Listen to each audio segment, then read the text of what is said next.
आज 30 जून सकाळचे 9:30 वाजलेत. पाहूयात येत्या 24 तासात राज्यातील हवामान कसे राहील. सध्याची जर आपण स्थिती पाहिली तर बंगालच्या उपसागराच्या या भागामध्ये हवेची चक्राकार स्थिती उंचावरती पाहायला मिळते. साधारणतः 2 ते 3 जुलैच्या आसपास या ठिकाणी एक कम दाबाचं क्षेत्र विकसित होण्याची शक्यता आहे. सध्या त्यापासून एक कम दाबाचा पट्टा हा उत्तर पश्चिम भारताकडे सुद्धा विस्तारलेला आहे. त्या भागाकडे आता पाऊस वाढत आहे. उत्तराखंड असेल, उत्तर प्रदेशचा भाग असेल, जोरदार पावसाचा ढग सकाळ सकाळी दिसतोय. आपल्या किनारपट्टीला सुद्धा ऑफशोर ट्रफ हळू-हळू विकसित होत आहे. जोरदार वारे वाहत आहेत आणि त्यामुळे किनारपट्टीच्या भागांमध्ये पावसात वाढ अपेक्षित आहे. जर आपण या ठिकाणी सॅटेलाइट इमेजमध्ये जर पाहिलं तर राज्यात बऱ्याच ठिकाणी ढगाळ वातावरण आहे. काही ठिकाणी नागपूरच्या उत्तर भागात आणि मुंबईच्या आसपासच्या भागांमध्ये पावसाचे ढग आहेत. येत्या 24 तासातील जर आपण विचार करायला गेलो, तर येत्या 24 तासात सातारा घाट, कोल्हापूर घाट, गोवा, सिंधुदुर्ग, रत्नागिरी, रायगड, मुंबई, ठाणे, पालघरचे किनाऱ्याचे भाग, पुणे घाटमाथा मुसळधार ते अतिमुसळधार स्वरूपाचा पाऊस या भागामध्ये पाहायला मिळण्याचा अंदाज आहे.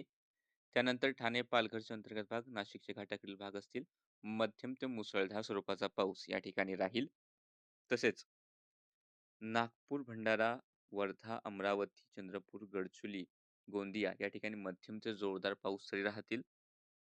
त्यानंतर विखुरलेल्या स्वरूपामध्ये धुळे, नाशिकचे पूर्वेकडील एक दुसरे भाग होतील. त्यानंतर अहिल्यानगर काही पूर्वेकडील भाग, बीडचे एक दुसरे भाग, सोलापूरचे एक दुसरे भाग, लातूर, नांदेड, परभणी, हिंगोली, जालना, त्यानंतर बुलढाणा, अकोला, जळगाव, अमरावती, यवतमाळ, चंद्रपूर, गडचिरोली सगळीकडे नाही मात्र विखुरलेल्या स्वरूपात या भागामध्ये मध्यम ते एखाद्या ठिकाणी थोडासा जोरदार पाऊस होईल. काही ठिकाणी गर्जना होईल, तर काही ठिकाणी बिना गर्जनेचा हा पाऊस पाहायला मिळण्याचा अंदाज आहे.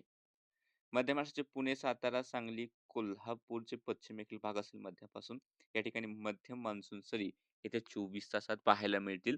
पुणे शहराच्या आसपासही मध्यम स्वरूपाचा पाऊस हा अपेक्षित आहे.